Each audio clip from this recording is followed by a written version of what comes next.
We've got time for questions now, and these are some of the ones that came through. Your mic's on. We'll just test the mics. Okay, and also we have been collecting your questions for the second round. So this is round 1 questions, and then we'll break for dessert, and we'll go to round 2. Not working. Andy, where are you? Of course it's not. Okay, Andy, can you just turn the volume on the speakers' mics up? Okay, so our first question's to Melissa. How does someone know, and how can you assist girls on the spectrum and women on the spectrum to know when they're being taken advantage of, i.e. if someone is really a friend or just using them to get something they want? Is mic working? Yep, great. Okay. I think this one is about things that Gloria and I have already touched on a little bit, but teaching the skills of reciprocal social interaction. So teaching the skills that social interaction is about 2 ways. So having 2-way conversations, 2-way social interactions, 2-way conversations, everything has to be 2 ways. If one person is putting in more than the other, then it's not a real friendship. It's not a 2-way friendship. So we have to teach explicit teaching that friendships are 2 ways. Once we've done that, I think we can do that in lots of different ways. And Gloria touched on this as well. Don't just teach the child who is having the issues. Teach this through the whole family. Teach this through watching movies and videos that, and pausing and having discussions about what's happening to other people.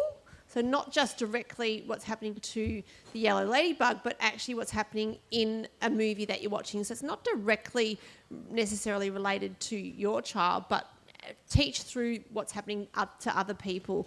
And then also out teaching the skills to have the confidence to stand up for themselves. So really teaching how to walk away from a toxic friendship, and teaching that we don't stay in a toxic relationship just because that's the person who is willing to be our friend. Okay, I think that's really important. We also teach about perspective-taking questions. So we have lots of little video clips that we show in the clinic when I'm working with girls, and at the end of each video clip, so it'll be a video clip about a 2-way conversation, or it'll be about a video clip about how to enter a group conversation. At the end of every video clip, we pause and we actually ask 3 questions. What was that like for the other person? Okay. So if someone, for example, is hogging a conversation, what was that like for the person on the other end of that? What did they think of me, or what did they think of the other person? And are they going to want to talk to me again? Or are you going to want to talk to them again? So we teach them about perspective-taking questions. Not just how it feels to be the other person, but how does it feel to be you? Do you want to talk to that person again if that's the way they're treating you? That's really good advice, and I like your idea of watching shows together because it raises a lot of those situations that you can explore with your ladybug. And I know we watch Survivor together. I know your kids do too. And there's a lot, great show. I went to audition and my family laughed. So they're like, you can't sleep without Golden Girls 5 times before bed. Anyway, that's another story. I digress. The point I was going to make is there's a lot of tricky conversations that happen in Survivor, and a lot of sneaking around and allies, and I know it's exaggerated as opposed to real life, but sometimes high school can feel like you're in a game of Survivor, I'm sure. And so that's been a really good show that we've been using. Did you want to add any comments on that? No? Okay, well, actually, Gloria, I do have a question for you. How can we help girls on the spectrum with identifying when someone is unkind to them along similar lines, and to equip them with strategies and dialogue to what to say in those situations? Look, I think that gets tricky, and I think scripts are good, but they're challenging in terms of knowing when to use a script or not. And I think really we need to go back to what Melissa said in her talk around, if someone's being unkind to you or saying something awful, it's, how do you stand up to them? And some of those, comebacks might be appropriate in that time and look like it's not bothering you, because it is kind of like a form of teasing you to be, if someone's being unkind to you and saying mean things to you. So it may be that you use some of those strategies when you're when you're teaching your child to respond to those. But other things you can do, and I think it is to pick up on the nonverbals, helping your daughter to look at the other person. What are they saying? What are the words? What's the tone like? Is there laughter involved? Are you being laughed at? Or are they, laughing with you? And that could be a way of someone being unkind to you as well. It's done in so many different ways. Sometimes it's obvious and sometimes it isn't. And I do like to kind of come back to what we were saying before, showing examples of these things through other ways to help them pick up on these things, and then to discuss and role play what you might do or might say in those situations. Melissa, you probably might want to add to that. Well, actually, Melissa, just quickly, I know we're going to go to Hannah's question next, but you mentioned earlier the "stop it, I don't like it" comeback, which my girls still use when I try and get them to do something. Like, "Stop it, I don't like it." It's like, that's not where you're meant to use that. What is an alternative? What was the alternative again? Someone put in that question. I thought it was timely to mention now. Yeah. So look, my favourites are the whatever. Yeah, and is another one.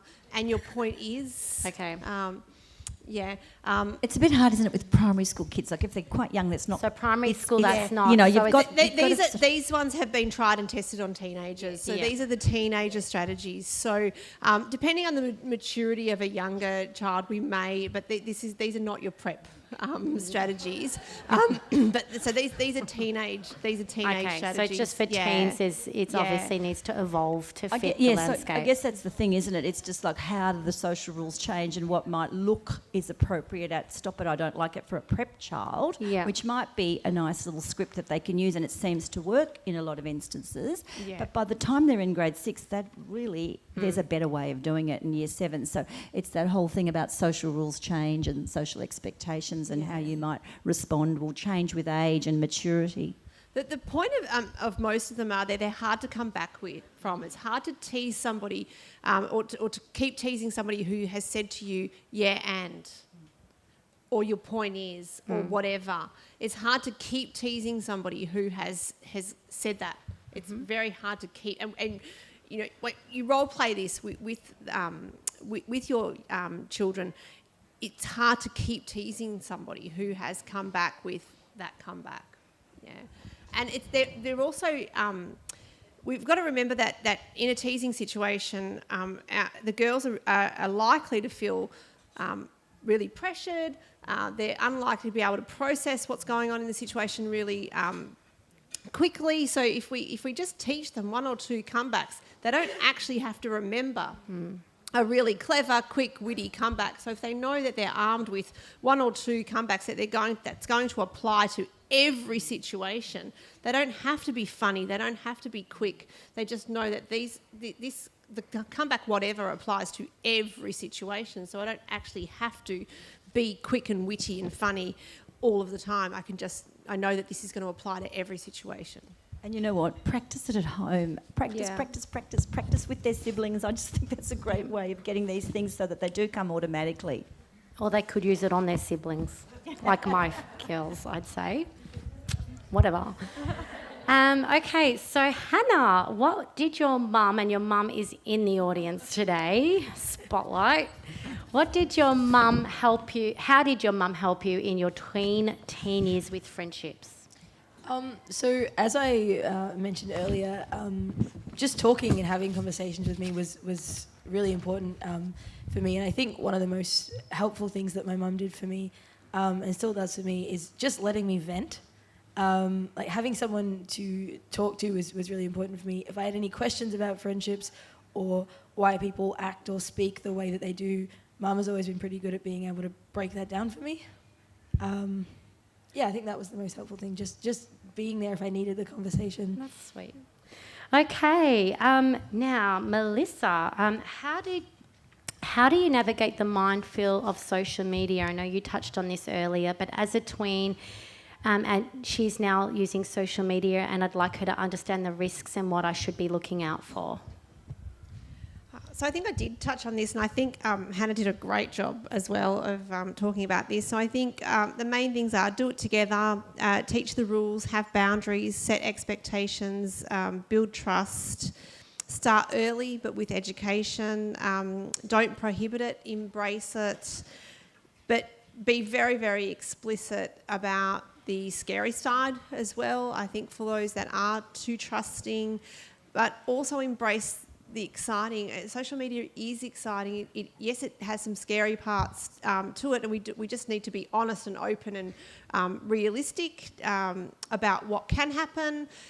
If that's a difficult conversation for you to have, I think find somebody who can have that with your child, because you just have to have that conversation. It's like the sex ed talk, you just have to have it. So if that's uncomfortable for you, you need to find somebody who can have that conversation with your child. But social media is exciting, and it is the world. You can't hide from it. You have to embrace it and do it with your child. So I think don't... if it's where your child wants to go, if they don't want to, I've got plenty of girls who aren't interested in it, and that's okay. But if they're wanting to and you're the one that's scared, then you need to get educated, and you need to find somebody who can help you get educated and embrace it, because stopping them from using it because you're not ready and you're scared is not helpful for them. Yeah. Good point. And Gloria, someone wrote in and asked, how do I explain to my 6.5-year-old ladybug that other girls she only just met are not her best friends? Hannah, you might want to listen in. I think, well, certainly 6.5, it's there is a little friendship pyramid that is in one of the Michelle Garcia winners, and I think I had it, but I skipped it because I thought it might be useful. Certainly, early stages, I mean, I kind of refer to those circles of friends and start to introduce and explain more explicitly the differences between strangers and acquaintances. And as they're getting a little bit older, we move into something that has a bit more detail like this, which is talking about a pyramid kind of effect and looking at, down here you've got people you don't really know and you use greeting, you might just have a friendly greeting with them. You're not going to get too kind of close or personal because they're not that known to you.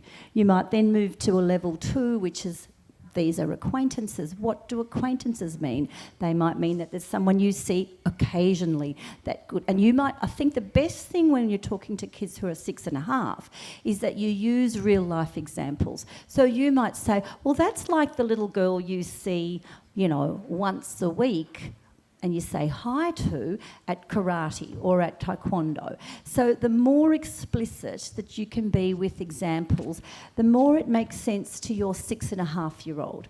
And you would then work up with... So this is one that we would use later with older girls, but certainly with younger ones, you would still use some of these terms, but you need to make them easier for them to understand. And as I work then with tweens and teens, we might work our way up through this and start talking about the different levels of friendships, so such as... moving into possible friendships, and then move and identifying who these people might be in their different groups that you might be then getting them to observe out there in their lives. And then you might start to move into, and I can't read that, evolving friendships. Now that's more about, okay, I've identified who might be a possible friend, but what am I going to do? Because this is all about small steps. This is a process. This is about working out smart choices about, and what Hannah was talking about, who is going to be a good choice for a friendship, what is a toxic, friendship going to look like, and starting to move up your pyramid. And one of the things that we talk to teens and tweens about is when you get to, I'm just because my eyes are blind, the reality of having to take risks at some point when you are moving from an evolving friendship into something that's more solid, you have to take a risk. You have to disclose more about yourself. You have to be much more reciprocal. And a friendship, a lot of the girls, we use, again, concrete examples. If you go somewhere and it's only that you see them in a uniform, be it a ballet uniform, be it a school uniform, and you never see them outside of that uniform, because this is a concrete way of explaining it to younger kids, then possibly that's not a really good bonded friendship. So what is it that you need to do? You need to take that next step. We take risks. We start to organise things outside of whatever that institution is where you wear a uniform, to then start to do things in a less institutionalised way that we start to build those friendships and relationships. So I'm sorry if it sounds a bit complicated. No, that definitely helps, and that visual is a really good way of exploring it. And if we could try and help dissect that with our ladybugs, that makes sense. All right, thank you. We had a question for Hannah. What advice would you give your 13-year-old self now about relationships? I think, keep being yourself and the right people will come to you, whether that's in regard to friendships or dating. You won't need to change or try to fit in for the right people, because I think your real friends are the people who understand you and want to be around you because they like you. I think that if you keep being yourself, they'll recognise that you're the kind of person that they want to be around, because I know that a lot of autistic girls are quite... we try to blend in with everyone, and I think if you just keep being yourself and the right people will come to you. On top of that, keep trying to meet new people, keep going into group activities outside of school, because that sense of community, for me, especially as an autistic kid and as a queer autistic kid, was really, really good for me. And you did mention you started going to in year 7, 8, based on your special interests or passions. What were they? And was it filmmaking? Because I know you've... No, I didn't get into that for a while. Mostly drama-related stuff. Oh, yeah. When I was little, I did dancing for a while, which was actually... she was like, "You should talk a lot about that," and I was like, "No." But that's something that I did for quite a long time, and I made lifelong friends there because I was seeing those same people all the time, and we ended up being really close. That's a good point, because I know sometimes it's a struggle to get our ladybugs out joining activities, and whilst we shouldn't push them to do that because we shouldn't force that socialisation, if we can tap into what makes them excited and engaged and what they're passionate about, I think that really helps. So thanks for that. But I would add too there to Katie that, and this goes for neurotypical girls as well, is that, you know, being able to have an outside source of friendships, it just means that when things do unravel at school or whatever, it just means there's someone else that you've bonded with that, you know, and it's certainly happened to my girls, and I know that one of the strong messages I always give is exactly that. As much, you know, follow the passions, and then that's where they'll find another tribe, hopefully, that can really help them to survive those kind of rough times through adolescence. That's good advice, definitely. So we're trying to get through as many questions as we can. We had one from Melissa. When teaching our ladybugs about teasing, when teaching our ladybug that teasing can be bullying, how can we teach them the line between friendly, playful banter and unkind bullying? How do we teach them when they need to be resilient versus when to stand up for themselves? Okay, I think this is a really important question, as well as the things that we've touched on already, like teaching them about body language, using lots of role play examples, teaching them the difference between friendly behaviour and being mean on purpose, and an accident. We do this through lots of role play and video work. Teaching them the rules of when a behaviour becomes bullying. I think the word bullying is used a lot, and it's used a lot by children. So I think just explaining to them the definition of bullying. I think that's really, really important. So, bullying has quite strict criteria for it to be bullying, that it needs to be, hurtful, it needs to be deliberate, it needs to be targeted, it needs to be an imbalance of power, it needs to be repetitive. So if somebody has teased you, that's really unkind and it's unfair, but if it's a one-off, it's not bullying.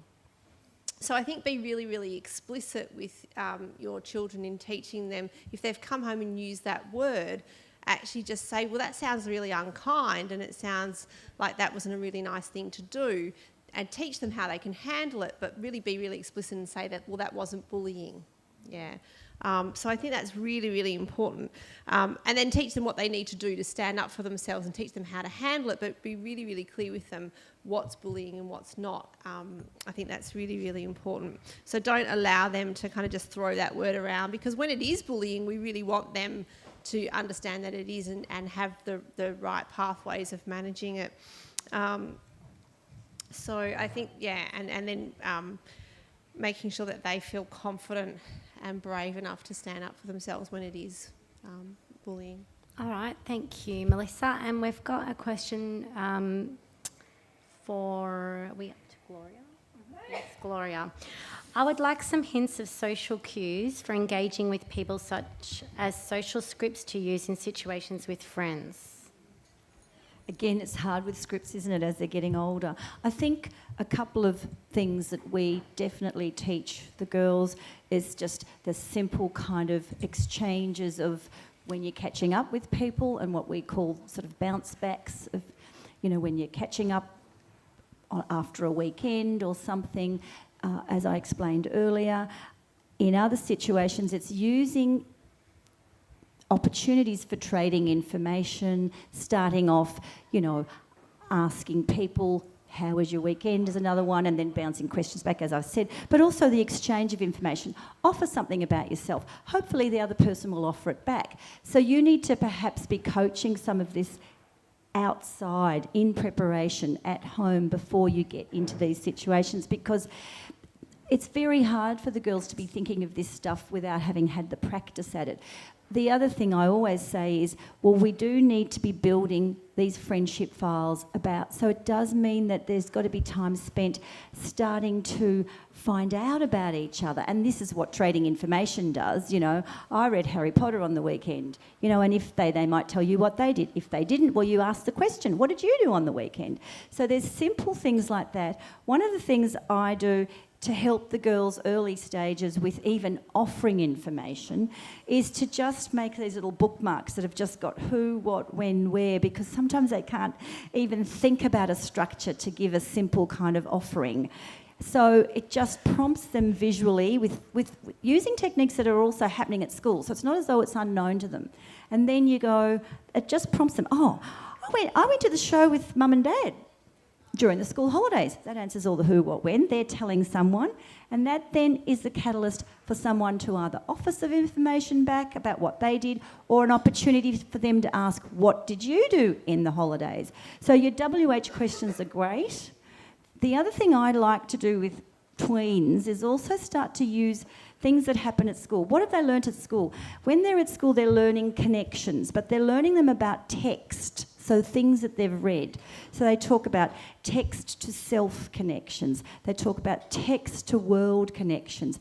I just use the same lingo because it's already bedded down, but I now say, well, it's not about text anymore. We're just making connections. How about when someone tells you something, you make a connection to yourself. You make a connection about your family. You make a connection about something else you know from the world, from your world knowledge. So it's teaching them using existing information and knowledge sets that they already have been taught, but being a bit flexible with how they use it and applying it in a very conversational way that's quite functional for them. That's just some of the stuff I find works well. That's good. Yeah, no, that's really important. And I also think this is saying something about me and how bad a friend I am to people. I never think to ask them about their day because to me I hate small talk. A few people laughing because they know it's true. But if I knew that there was a benefit to it and it added to the friendship file and I'd be able to add value later, then I might do it more. So it's interesting. I think a lot of people may be learning stuff for themselves in the room. It's not that we don't care. No.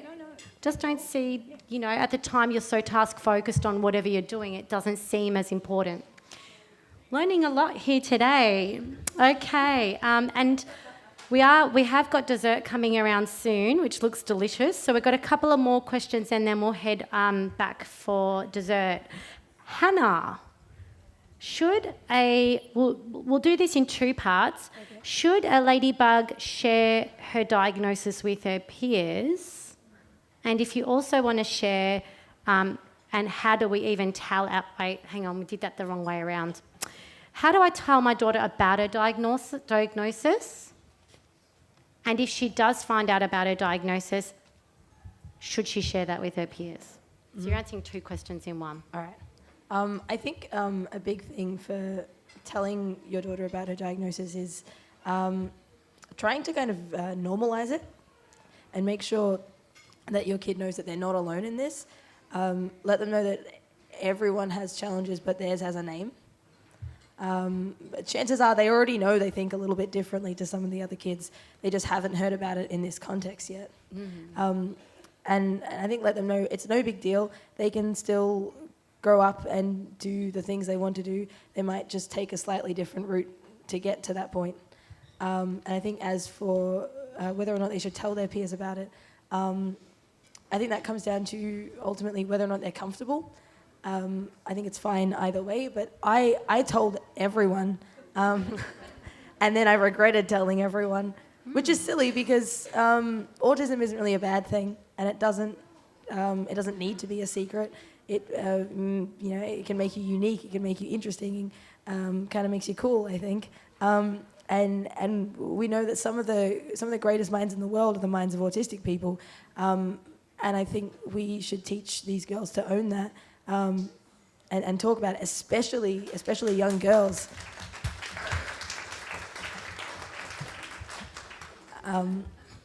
Thank you. Yes, I know. Yes. And I think the more often you talk about it, the more likely you are to help someone else who might not be comfortable talking about it. But also, if you're not comfortable or don't feel safe sharing your diagnosis with people, you absolutely don't have to. Mm-hmm. Exactly. And you mentioned that you regretted it. You said you regretted it. Was there anything that triggered the regret? And obviously now you are publicly sharing it. I think just sharing it when I didn't understand it enough myself. So I probably before I was comfortable. Okay. And then getting a lot of questions from people I didn't know how to answer. But I mean, now I'll tell anyone, it doesn't matter, it's fine. Can I just share something on that note? I had a session with a girl last week, and we were making a list of strengths to help her get through a scenario that had happened, and on her list of strengths was being autistic, which is amazing in itself. But I said, tell me about that. And she looked at me and she said, well, no offence, but yes. When I grow up, everyone else is going to think the same, and I'm going to think differently, and that's going to make me awesome. That's awesome. Yay. Good on her for that. So we're going to finish up with one last question, and then we're going to head to dessert and then come back for more. Gloria, how do I as a parent help my daughter overcome her awful feelings when her one and only friend from school goes on a holiday and she sees them having fun without her? I think we have to go positive, and I really feel that what we need to explain to our girls is that everyone goes on holidays, everyone has fun. Isn't it great? She is connecting with you and sharing this wonderful experience. How about we reconnect with her and show her what we're doing, because, she probably misses you. So coming at it from a totally different way, and thinking about teaching our girls to understand perspective, teaching our girls to understand other people's intentions. What are our intentions when we send photos to people we love and photos we send to people we like? Our intention is to share in our joy, and so that we can help them build their friendship file of us, you know, so that when we get back, she's got this wealth of information about what the friends experienced, and she can then engage in further conversations about that experience. So on top of that, we're also sharing our experiences, because if she understands that maybe her friend's feeling a bit lonely over there just with her parents, she'll see it from a different viewpoint. So it is starting to help your girls see other people's intentions, see it from a different perspective, and always bring forward the positive, because maybe that's something that's hard for them to see when they see someone having fun and they wish they could be having fun too. Yes, good point. And a good point to end on while I watch everyone eating dessert, and I would like some too. So we'll finish here for a little break, and then we're still collecting questions for the last round. It's been a great session from you guys, learning everything. So round of applause to our panellists. Thank you so much.